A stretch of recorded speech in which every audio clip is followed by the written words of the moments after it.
Bismillahirrahmanirrahim. Alhamdulillahi rabbil alamin.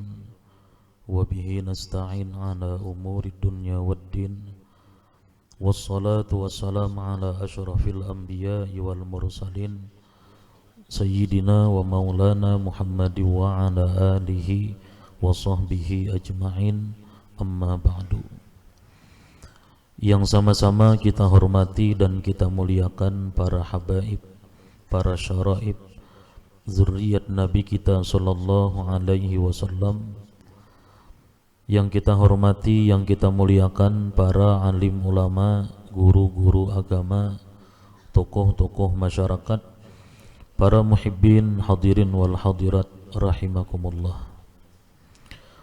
Pertama-tama dan yang utama kita panjatkan puji dan syukur yang tidak terhingga kehadirat Allah Subhanahu wa taala yang telah memberikan berbagai macam nikmat dan anugerah kepada kita, terutama nikmat taufik, hidayah dan inayah, sehingga kita pada malam hari ini dapat berkumpul kembali di majlis yang penuh berkah dan rahmat ini.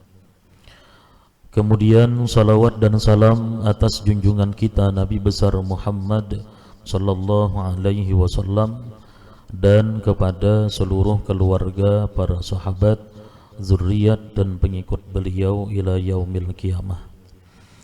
Para muhibbin hadirin wal hadirat rahimakumullah, berkata Maulana Syekh Muhammad Arsyad bin Abdullah Al-Banjari rahimahullah wa nafa'ana bi'ulumihi wa asrarih biddaraini amin.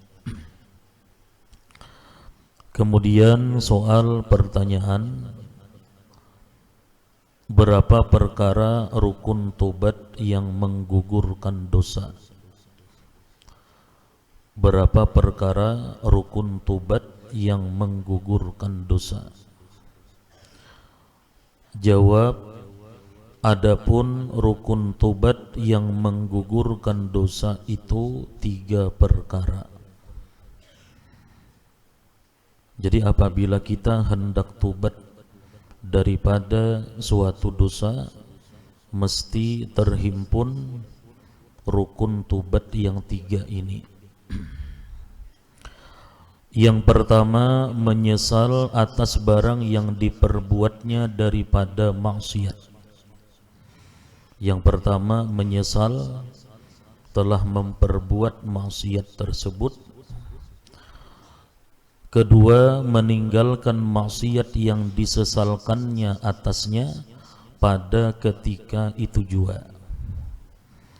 Nah, setelah menyesal, kemudian saat itu juga berhenti daripada melakukan maksiat tersebut. Misalnya ada perempuan yang biasa keluar rumah memakai pakaian yang terbuka aurat misalnya. Atau ada laki-laki yang biasa keluar rumah memakai pakaian salawar yang terbuka aurat. Nah, apabila tobat daripada itu, maka yang pertama menyesal. Kemudian yang kedua, saat itu juga berhenti berampih memakai pakaian yang terbuka aurat tadi. Meninggalkan maksiat yang disesalkannya atasnya pada ketika itu juga. Artinya pada saat itu juga inya berampih daripada melakukan maksiat tersebut. Ketiga, mencita-cita atas bahwa tiada kembali ia kepadanya. Kemudian yang ketiga, berjanji kada maulang lagi. Nah, jadi yang pertama rukun tobat itu menyesal. Kemudian yang kedua, berhenti saat itu juga daripada melakukan maksiat. Kemudian yang ketiga, berjanji kada maulang lagi. Nah, apabila terhimpun 3 rukun tobat ini, maka tobat kita sah. Apabila tobat kita sah, ujar Imam Al-Ghazali, maka pasti tobat kita itu diterima oleh Allah Ta'ala. Nah, dari 3 rukun tobat tadi, yang paling sulit itu adalah menyesal telah melakukan maksiat. Dari 3 rukun tobat tadi, yang paling sulit adalah menyesal. Orang yang tobat kemudian berhenti daripada melakukan maksiat itu mudah aja.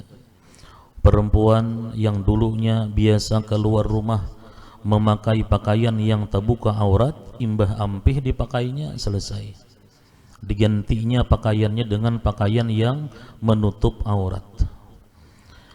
Kemudian rukun tobat yang ketiga, berjanji kada mengulang lagi. Itu pun mudah aja juga. Nah, yang paling sulit dari rukun tobat itu adalah rukun yang pertama, menyesal. Karena tobat itu ujar Nabi, an-nadam, menyesal. Nah, kenapa sulit menyesal atas satu perbuatan dosa? Nah, karena kada disebutkan, kada diterangkan seapa kadar ukuran menyesalnya. Kita kehilangan duit 100.000, menyesal, sedih. Nah, kemudian kita hilang duit 1 juta, menyesal juga, sedih juga. Kemudian kita hilang duit 100 juta, lebih menyesal lagi. Nah, menyesal yang bisa menggugurkan dosa itu kadarnya macam apa? Itu yang sulit kita gawi.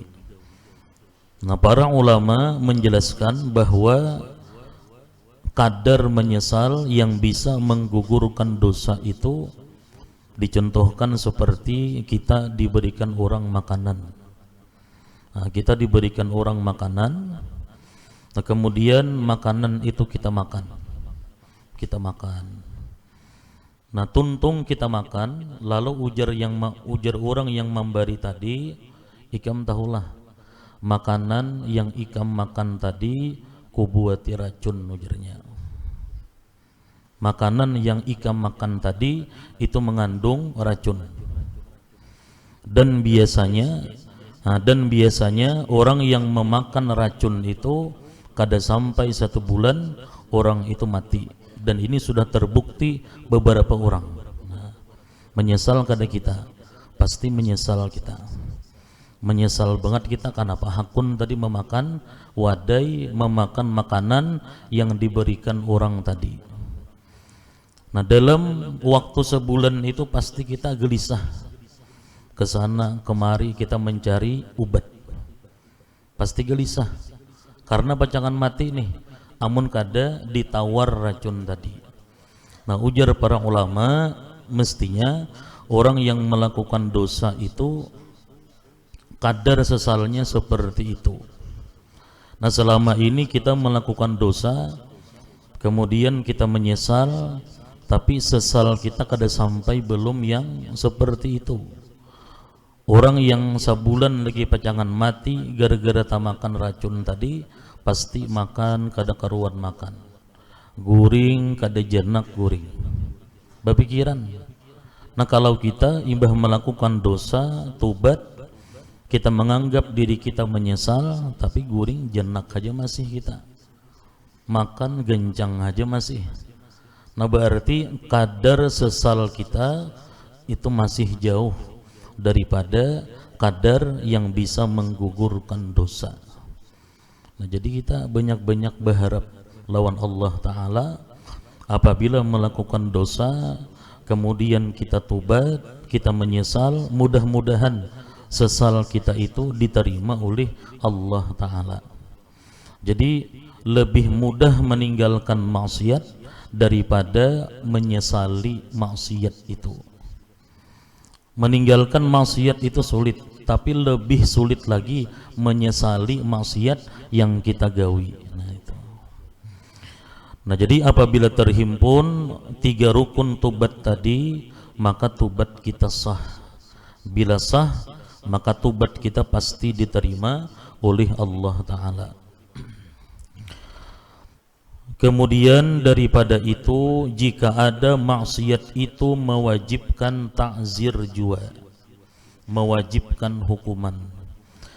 tiada lainnya seperti mencium yang diharamkan, atau ada maksiat itu meninggalkan sembahyang atau puasa, maka memadailah akan dia yang 3 perkara itu serta mengqadha sembahyang atau puasa.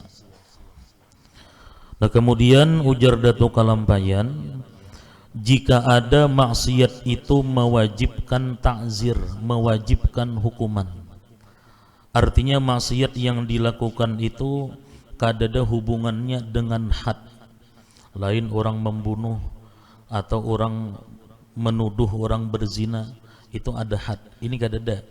Maksiat yang dilakukannya ini mewajibkan hukuman, tetapi sesuai dengan kebijakan penguasa. Seperti mencium yang diharamkan, mencium perempuan yang bukan mahram. Misalnya di situ, di negeri itu, di kampung itu diberlakukan apabila ada laki-laki mencium perempuan yang bukan mahram, maka dihukum dengan ini misalnya. Itu kebijakan pemerintah. Atau maksiat yang dilakukannya itu meninggalkan sembahyang atau puasa, maka memadailah akan dia yang 3 perkara itu. Artinya apabila hendak tobat maka menyesal. Kemudian yang kedua, berhenti daripada meninggalkan sembahyang, berhenti daripada meninggalkan puasa Ramadan, serta mengqadha sembahyang atau puasa. Kemudian sembahyang yang ditinggalkan tadi diqadha, puasa Ramadan yang kada digawi tadi diqadha juga.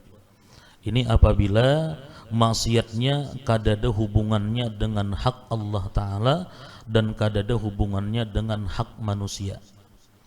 Jadi maksiat yang dilakukannya itu kada sembahyang fardu, kemudian kada puasa Ramadan, atau tadi mencium perempuan yang bukan mahram.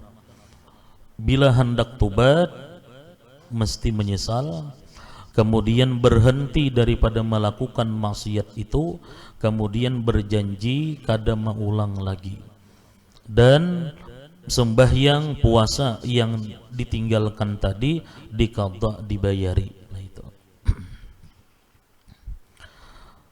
Dan jika ada maksiat itu hak bagi Allah Ta'ala, seperti meninggalkan zakat. Nah orang yang kada berzakat ini maksiatnya berhubungan dengan hak Allah Ta'ala, atau hak anak Adam seperti merampas atau mencuri harta orang. Ada orang misalnya mencuri atau merampas harta orang lain. Nah ini maksiat hubungannya dengan manusia. Bila hendak tobat kayak apa? Maka wajib pula serta yang 3 perkara itu keluar daripada hak itu dengan membayar zakat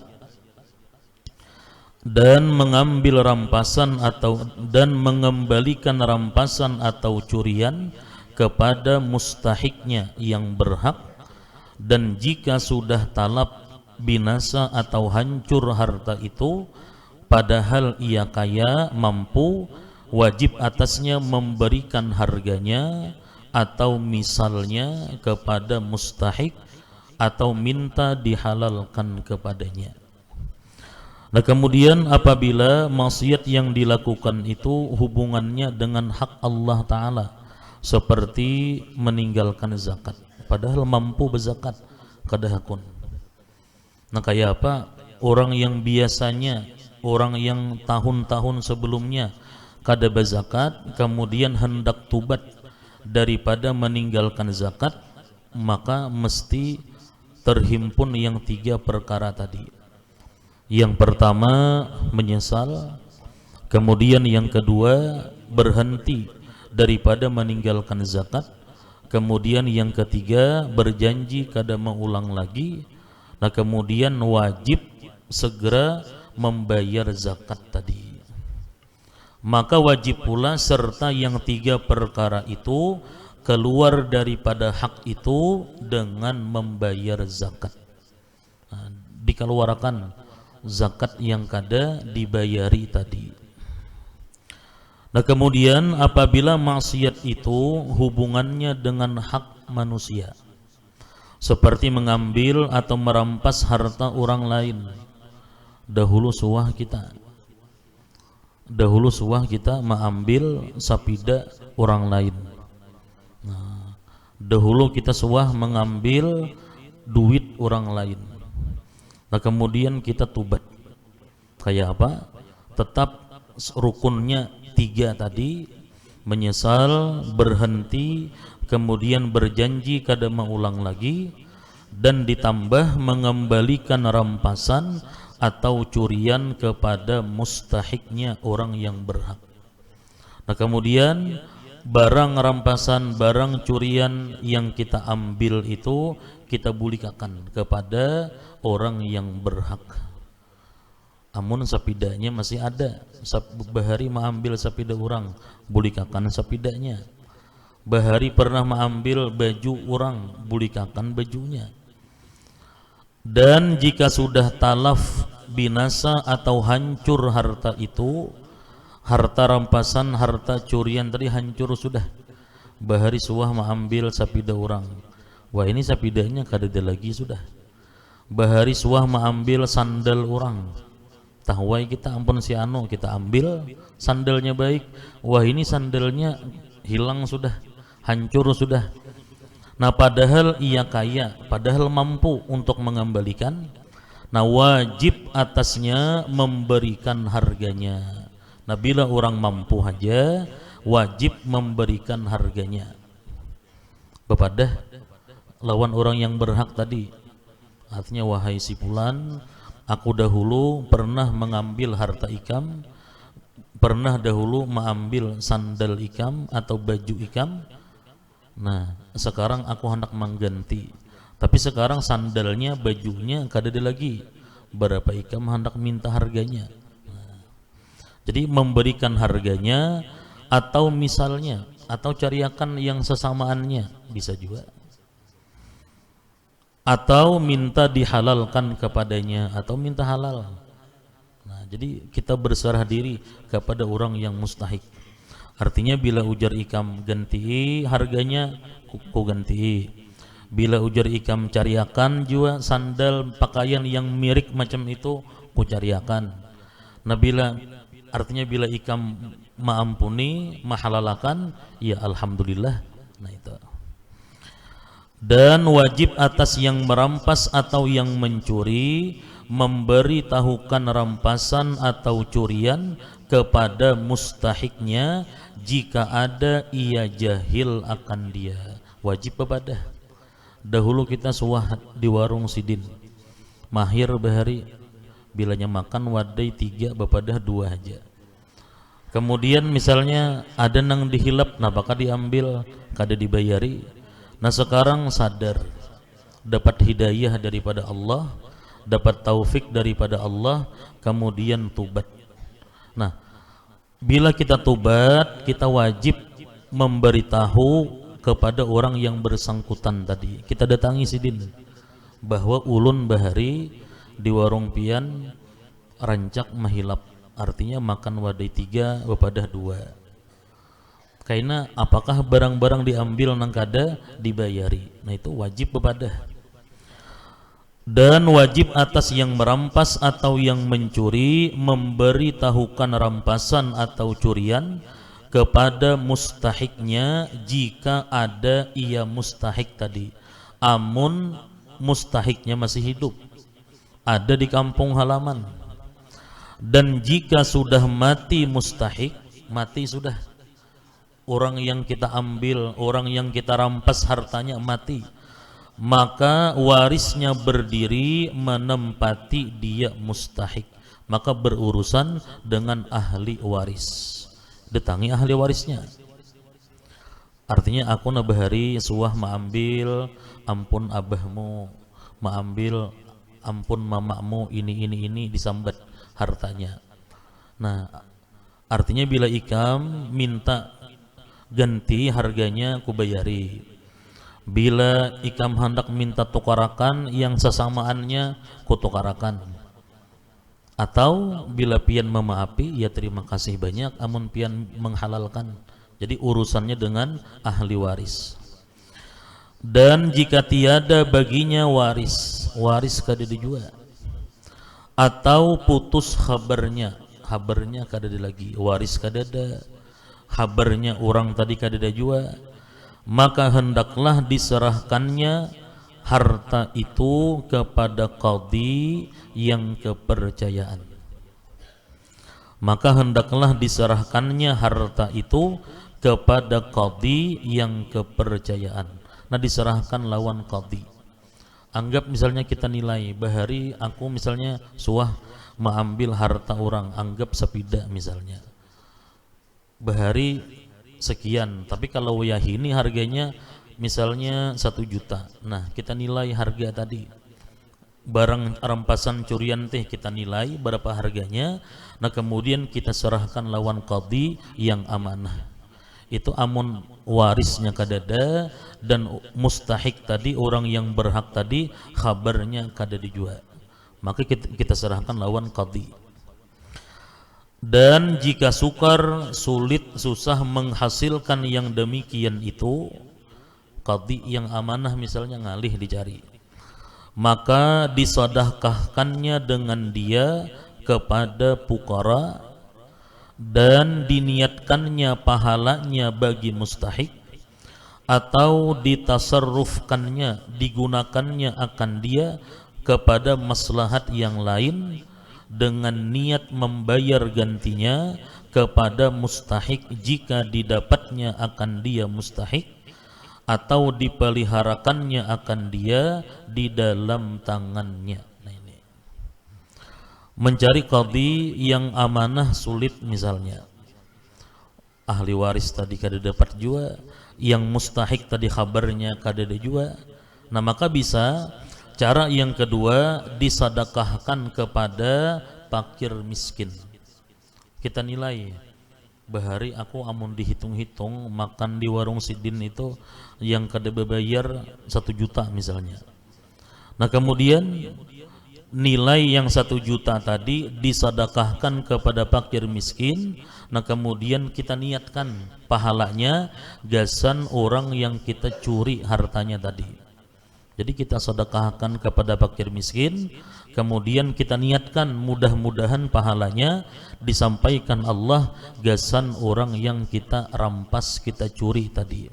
Dan berniat dalam hati, kaina bila inya ada kabarnya atau ada warisnya, kaina ku ganti, berniat makam. Nah, atau yang ketiga, digunakan akan dia kepada maslahat yang lain, untuk maslahat umum, membaiki jalan kah misalnya, membaiki jambatan kah, digunakan ke situ. Nah, tapi dengan niat bila ampunnya datang, kaina ku ganti, ku bayari. Atau yang keempat, dipeliharakannya akan dia di dalam tangannya, atau seorang yang menyimpannya. Kita nilai misalnya bahari aku suah mengambil pakaian orang, ini amun dihitung-hitung duitnya 1 juta. Nah, kita simpani duit yang nilainya 1 juta tadi. Nah, kita berniat bilanya datang ampunnya atau datang ahli warisnya, kujulung kaina. Nah, itu. Dan jika ada ia papa, artinya susah, kada kawa membayar, kada kawa mengganti. Dan jika ada ia papa, maka hendaklah diniatkannya membayar apabila ia kaya. Menyesal, tubat bahari rancak mengambil, mencuri harta orang lain, tahuai ampunnya, tapi hendak mengganti kada berduit, susah hidupnya. Nah, kayak apa? Maka berniat membayar apabila kaya itu dahulu. Jadi imbah tubat berniat, artinya bila aku ada duit, ku ganti harta-harta orang-orang yang pernah aku curi, serta wajib atasnya berusaha menghasilkan pembayarnya. Kemudian berusaha bagawi supaya kawa melunasi, supaya kawa membayar rampasan atau curian yang dahulu pernah dicurinya. Jangan berniat aja wara. Berniat aku bila sugih kena aku ganti, tapi kada ada usahanya. Jadi wajib berniat, wajib juga berusaha supaya kawa mengembalikan barang yang dicuri tadi. Dan jika mati ia di dalam papaknya, mati dalam keadaan susah, sampai mati kada kawa membulikakan harta curian tadi, sampai mati kada kawa membulikakan barang rampasan orang tadi, habis sudah, hancur sudah barangnya, atau bahari suah mengambil duit orang, habis sudah duitnya, wayah ini kada kawa lagi membulikakan. Sampai mati kada kawa lagi membulikakan. Kayak apa? Pertanyaannya, adakah dituntut ia dengan dia di dalam akhirat atau tiada? Ini orang dituntutkah, masih diminta pertanggungjawabankah di akhirat atau kadakah? Maka ikhtilaf, artinya berbeda pendapat sekalian ulama pada yang demikian itu. Kata setengah ulama, dituntut ia dengan dia di dalam akhirat. Ujar sebagian ulama, tetap orang ini dituntut kaina, tetap diminta pertanggungjawaban oleh Allah Ta'ala, karena dulunya pernah merampas, pernah mencuri harta milik orang lain, sekalipun inya susah kada kawa membayar tadi. Dan kata setengah mereka itu tiada dituntut. Nah, ujar sebagian ulama, karena inya ini susah, inya kada dituntut lagi. Inya sudah berniat, artinya ujarnya bila aku ada duitnya, harta rampasan, harta curian, ku ganti lawan yang berhak. Tapi sampai ke mati, kada kawa lagi mengembalikan rampasan curian tadi karena susah. Nah, ujar sebahagian ulama, di akhirat ini orang bebas sudah, kada dituntut lagi.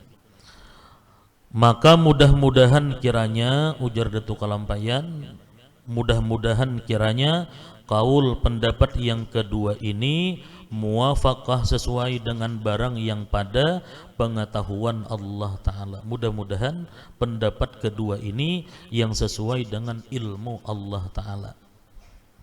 Amun yang pertama tadi sulit tam itu, sekalipun susah sampai ke mati-mati susah, sehingga kadang kawa lagi membayar tetap dituntut. Nah, itu bahaya benar itu. Dan jika ada maksiat itu mewajibkan had bagi Allah Ta'ala, seperti zina dan minum arak, maka ditilik, dilihat.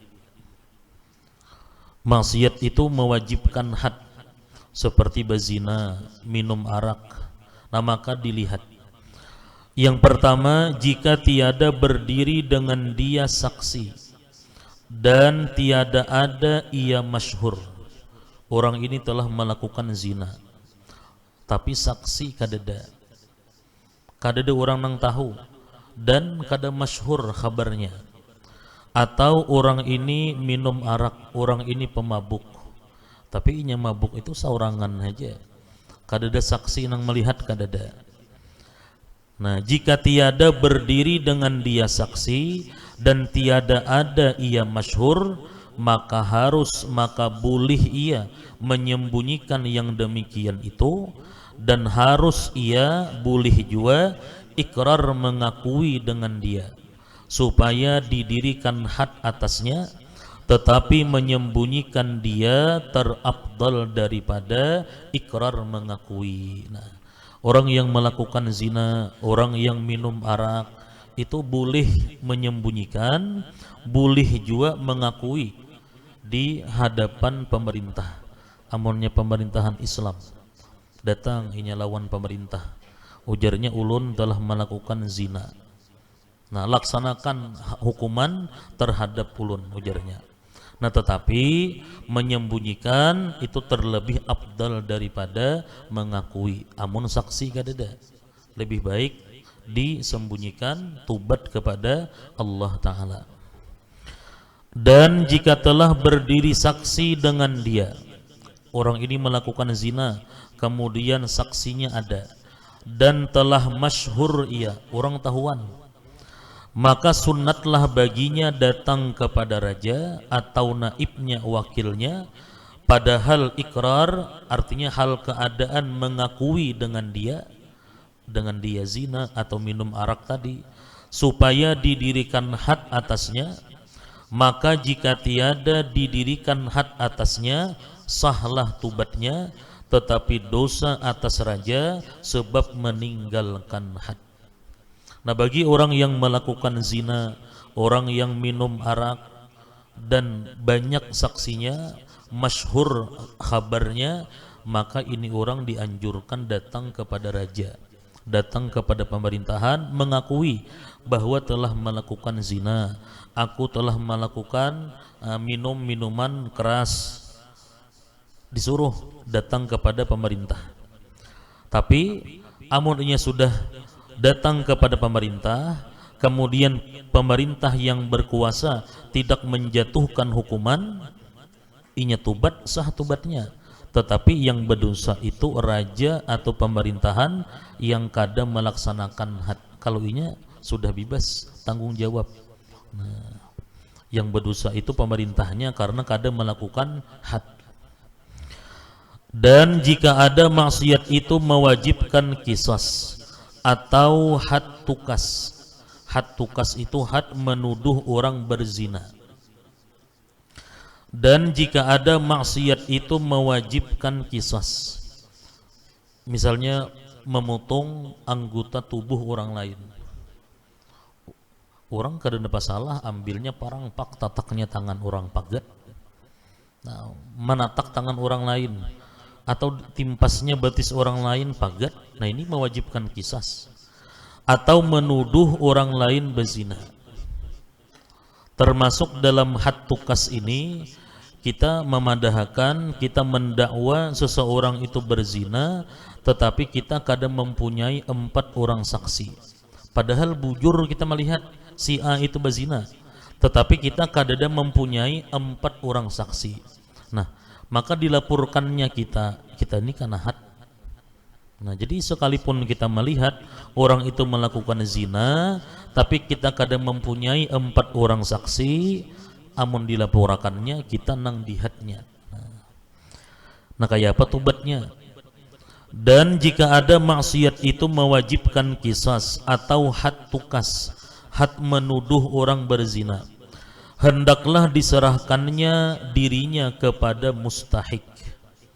Menyerahkan dirinya kepada mustahik supaya dikisas atau dihad akan dia.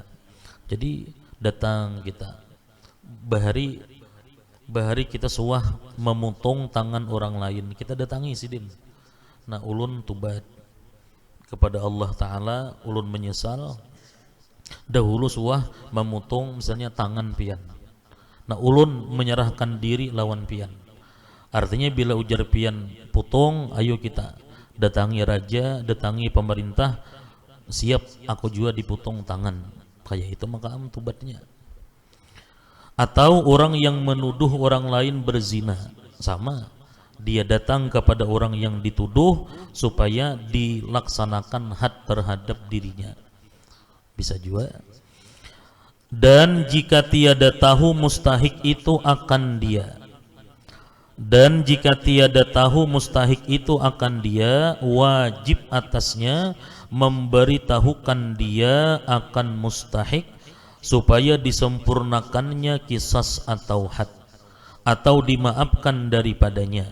Dan sahlah tubatnya daripada maksiat yang mewajibkan kisas pada hak Allah Ta'ala dengan menyesal daripada maksiat. Dan jika tiada diserahkannya dirinya kepada mustahik sekalipun, dari karena enggannya daripada menyerahkan dirinya itu suatu maksiat yang lain, tiada membatalkan ia akan tubatnya daripada maksiat yang dahulu itu, tetapi wajib pula atasnya tubat daripadanya.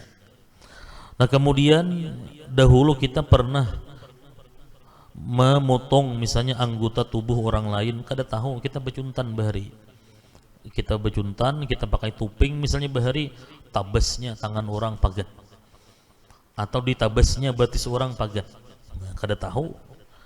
Atau kita memadahkan lawan orang lain bahwa ujar kita pas si anu tuh bezina. Orang yang kita tuduh nih kada tahu, cuman kita mengisahkan lawan orang lain aja. Ujar kita bahwa si fulan telah melakukan zina.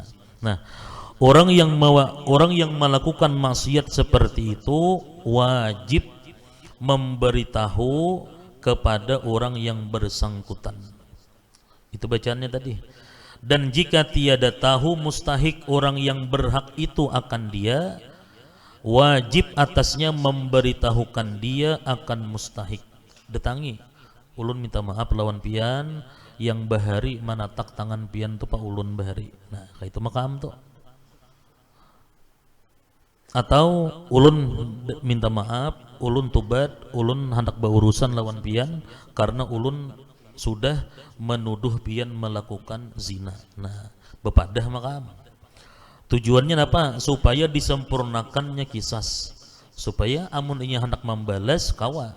Ujarnya, aku menuntut balas ujarnya. Nah, maka dipagat juga, diputung juga tangan orang nang melakukan kisas tadi. Pak, orang yang melakukan yang bahari memutung tangan orang lain tadi. Atau dihad, ujarnya aku kada terima ikam menuduh aku berzina. Nah, maka dihad makam. Nah, atau dimaafkan sidin, jasidin kada apa-apa, aku maafkan aja ikam bahari memutung tanganku. Nah, selesai urusan. Atau ujar orang nang dituduh berzina tadi kada apa-apa, ikam ku maafkan aja sudah menuduh aku berzina. Ya biris urusan.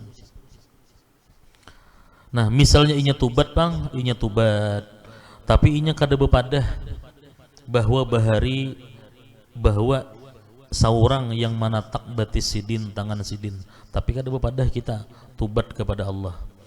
Atau kita tubat kepada Allah sudah menuduh orang itu berzina, tapi kita kada bepadah lawan sidin bahwa kita suah menuduh sidin berzina. Kita kada bepadah tubat, nah maka tubatnya tetap diterima oleh Allah Ta'ala sekalipun kita kada memberitahu lawan orang yang bersangkutan. Nah, karena kada memberitahu itu dosanya lain lagi nih toh, lain lagi. Dan sahlah tubatnya, ujar Datuk Kalambayan, dan sahlah tubatnya daripada maksiat yang mewajibkan kisas pada hak Allah Ta'ala dengan menyesal daripada maksiat. Menyesal bahari suah memutung anggota tubuh orang lain, menyesal bahari pernah menuduh orang lain berzina, menyesal inya, berhenti inya, berjanji kada mengulang lagi, sah tubatnya. Dan jika tiada diserahkannya dirinya kepada mustahik sekalipun inya kada mendatangi orang yang dituduhnya berzina tadi, sekalipun inya kada mendatangi orang yang dulunya anggota tubuhnya dipotongnya, kada apa-apa, tobatnya tetap sah. Dari karena enggannya daripada menyerahkan dirinya itu suatu maksiat yang lain, itu maksiat yang lain pulang. Tiada membatalkan ia akan tubatnya daripada maksiat yang dahulu itu, tetapi wajib pula atasnya tubat daripadanya. Tetapi wajib tubat juga. Dan jika ada maksiat itu ghibah, artinya mengumpat, maka ditilik, dilihat. Jika tiada sampai umpatannya itu kepada orang yang diumpat, maka memadailah, mencukupilah akan dia menyesal daripada mengumpat itu dan minta ampun kepada Allah Subhanahu wa Ta'ala baginya. Menggibah ini menyebut orang dengan sesuatu, seandainya orang yang digibah itu mendengar inya kada katuju, sarik. Nah, itu gibah. Nah, misalnya kita menggibah orang lain, menyambati orang lain, tapi orang yang disambati itu belum mendengar lagi. Gibah kita ini belum sampai lagi lawan inya. Nah, lalu kita tubat, menyesal. Kayak apa tubatnya? Cukup yang 3 tadi. Menyesal, berhenti daripada melakukannya, dan berjanji kada mengulang lagi, cukup. Karena kabarnya belum sampai. Jika tiada sampai umpatannya, gibahnya belum sampai.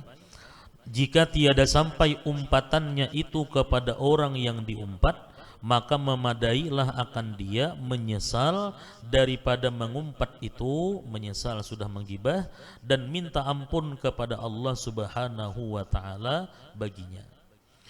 Yang kedua, dan jika sudah sampai umpatannya itu kepada orang yang diumpat, kita menggibah orang lain, sakalnya dihebarakannya, kita menggibah si fulan, si A, sakalnya dikisahkannya lawan si A.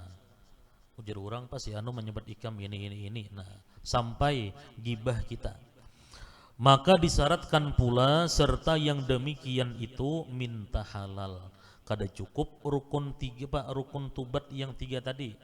Jadi menyesal, berhenti, kemudian berjanji kada mengulang lagi, mesti ditambah napa? Minta halal lawan orang yang digibah. Didatangi makam, aku nak minta maaf, minta halal lawan ikam, sudah menyambati ikam ini. Nah, karena ini hubungannya sudah dengan hak manusia, pribadi orang. Dan jika tiada diperoleh minta halal kepadanya sebab matinya, kita dahulu rancak menggibah menyambati sidin.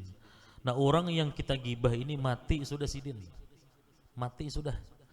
Atau sangat sukar sebab gaibnya di dalam pergi-pergian yang jauh. Orang ini sulit ditemui, kenapa? Orang ini rancak kadada di kampung, tumat sidin musafir, ngalih dicari orangnya. Maka wajiblah atasnya minta ampun kepada Allah Ta'ala, wajib minta ampun lawan Tuhan, dan tiada memadai dihalalkan oleh warisnya daripadanya. Kada kawa, kada cukup datang lawan warisnya, artinya aku nak minta maaf na bahari rancak menyembati abahmu, kada apa-apa ajar, ujar na anak itu kada cukup. Lain urusan harta ini, lain urusan pribadi kada kawa waris.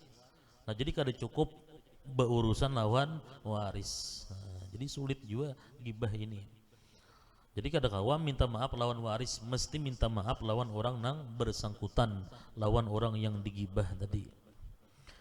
Dan jika ada maksiat itu hasad, artinya dengki, maka tiada wajib dan tiada sunnat atasnya memberitahukan dia kepada orang yang didengki akan dia. Kada wajib dan bahkan kada sunnat memberitahu bahwa aku dengki lawan ikam. Pak, aku dengki lawan ikam ni bahari muar banget bahari menit. Kan usah itu kada wajib dan bahkan kada sunnat. Tetapi makruh yang demikian itu, dan terkadang haram, bisa makruh, bisa haram. Amun mendatangkan mudarat yang lebih besar haram. Gara-gara begisah pau tampar sidin, nah itu bisa haram begisah. Jadi kalau kita dengki lawan orang lain, kayak apa? Kada wajib kita mengisahkan, kada wajib, kada sunat kita memberitahu lawan orang yang didengki tadi. Kayak apa caranya? Hanya wajib atasnya menyesal bahari rancak iri dengki lawan sidin. Kada senang hati melihat sidin mendapatkan nikmat daripada Allah. Hanya wajib atasnya menyesal dan minta ampun kepada Allah Ta'ala, serta tiada mencita-cita atas kembali kepadanya. Jadi minta ampun lawan Tuhan, berhenti kada hasad lagi, dan berjanji kada mengulang lagi, cukup, kada perlu dikisahkan. Inilah perintah tobat yang menggugurkan dosa yang disebutkan Syekh Muzajjad di dalam Ubab. Adapun tobat yang menghasilkan jadi saksi, maka tersebut perintahnya di dalam kitab fikih. Adapun tobat yang menghasilkan jadi saksi, maka tersebut perintahnya di dalam kitab fikih. Ini masalah orang yang jadi saksi. Kan orang fasik, nah orang fasik itu kada boleh, kada bisa menjadi saksi di mazhab kita Syafi'i. Orang yang melakukan dosa besar, orang yang melakukan satu dosa besar, kemudian kada tubat, maka dia menjadi orang yang fasik. Nah, bila orang fasik itu maka penyaksiannya kada bisa diterima. Nah, kemudian inya tubat daripada melakukan dosa besar teh. Nah, sampai apabila orang ini hanyar kawa diterima penyaksiannya. Nah, itu di dalam kitab fikih membahas. Nah, paling kada orang ini setahun dahulu. Dalam setahun itu dilihat kayak apa orang ini. Apakah masih melakukan dosa besar atau kada. Nah, itu dalam kitab fikih pembahasannya. Nah, kemudian syahdan disyaratkan pula tatkala tubat itu bahwa yang pertama jangan ada ia pada waktu gargarah, waktu hampir keluar ruh tatkala memandang malaikat rahmat atau malaikat azab. Nah, disyaratkan juga tubat itu yang pertama jangan waktu roh sudah ditenggorokan. Jadi disyaratkan juga tubat itu jangan waktu roh sudah sampai di tenggorokan. Nah, apabila roh sudah sampai di tenggorokan, kita melihat dengan malaikat rahmat, sudah melihat dengan malaikat azab, dan orang yang taat melihat surga yang akan ditempatinya, orang yang ahli maksiat melihat neraka yang akan ditempatinya. Maka tubat di waktu itu kada diterima lagi, sudah waktu gara-gara itu. Dan yang kedua, jangan ada ia pada waktu terbit matahari dari maghrib. Artinya jangan tubat itu matahari sudah terbit di barat. Itu sudah para kiamat. Bila matahari sudah terbit di barat, tubat, maka tubat kita kada diterima lagi. Kenapa? Karena pintu tubat pada waktu itu tertutup. Maka tiadalah diterima tobat segala mereka yang tobat pada waktu itu. Orang yang tobat waktu roh sudah ditenggorokan kada diterima lagi tobatnya. Orang yang tobat tapi matahari sudah terbit di barat kada diterima lagi tobatnya. Sama ada pada hak mukmin yang asi, sama ada itu orang beriman yang maksiat atau kafir. Inilah mazhab Asy'ariyah, orang kafir. Tapi roh sudah sampai di tenggorokan mengucapkan syahadat kada diterima lagi. Atau orang kafir, matahari sudah terbit di barat masuk Islam, Islamnya kada diterima lagi. Itu mazhab Asy'ariyah. Adapun mazhab Maturidiyah, Abu Mansur al-Maturidi, Ahlu Sunnah wal Jamaah juga sama, Asy'ari Maturidi nih sama Ahlu Sunnah. Adapun mazhab Maturidiyah, maka syarat yang tersebut itu pada tubat kafir juga, itu berlaku bagi orang kafir. Adapun mukmin yang asi, mukmin yang maksiat, maka sahlah tubatnya pada waktu gara-gara roh sudah ditenggorokan dan waktu terbit matahari dari maghrib. Nah, ujar mazhab Maturidiyah yang kada diterima tubat itu bagi orang kafir. Bagi orang mukmin yang melakukan dosa ketika roh sudah sampai di tenggorokan, tubatnya diterima. Atau bagi orang mukmin yang melakukan dosa maksiat, matahari sudah terbit di barat, tubat, maka tubatnya tetap diterima. Yang kada diterima itu orang kafir yang masuk Islam. Nah, itu ujar Maturidiyah. Adapun mukmin yang asi, maka sahlah tubatnya pada waktu gara-gara roh sudah ditenggorokan dan waktu terbit matahari dari maghrib, artinya di barat. Dan telah terdahulu sebutannya bahwa tubat orang yang murtad itu tiada diterima melainkan dengan melapazkan dua kalimat syahadat dengan segala syaratnya yang telah tersebut di dalam pasal yang ketiga. Sudah, orang murtad apabila hendak tubat kada cukup hanya dengan menyesal, kada cukup hanya dengan mengucapkan astagfirullah, mesti mengucapkan dua kalimat syahadat bahasa. Kemudian semalam napa ada tambahannya toh, napa aku berlepas daripada tiap-tiap agama selain daripada agama Islam dan aku kembali kepada i'tiqad yang benar. Itu tambahannya. Nah, kemudian selanjutnya soal. Nah, jadi insyaallah satu kali baca lagi tamat insyaallah. Ila hadratin Nabiyil Mustafa Rasulullah sallallahu alaihi wasallam. Al-Fatihah. Alhamdulillah rabbil alamin arrahmanirrahim maliki iyyaka na'budu wa iyyaka nasta'in.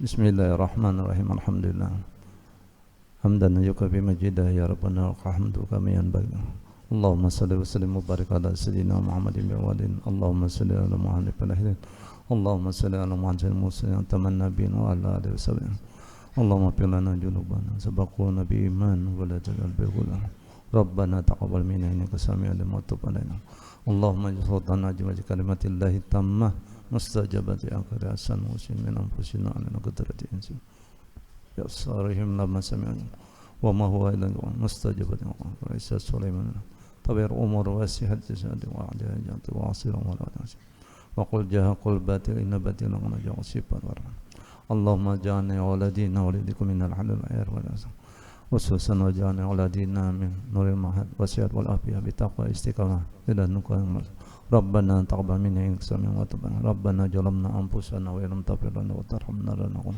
ربنا آتنا في الدنيا حسنة وفي الآخرة وقنا عذاب النار صلى الله على سيدنا محمد وعلى آله وصحبه وسلم سبحان يتي عما يصفون وسلام الحمد لله رب العالمين تقبل الله منكم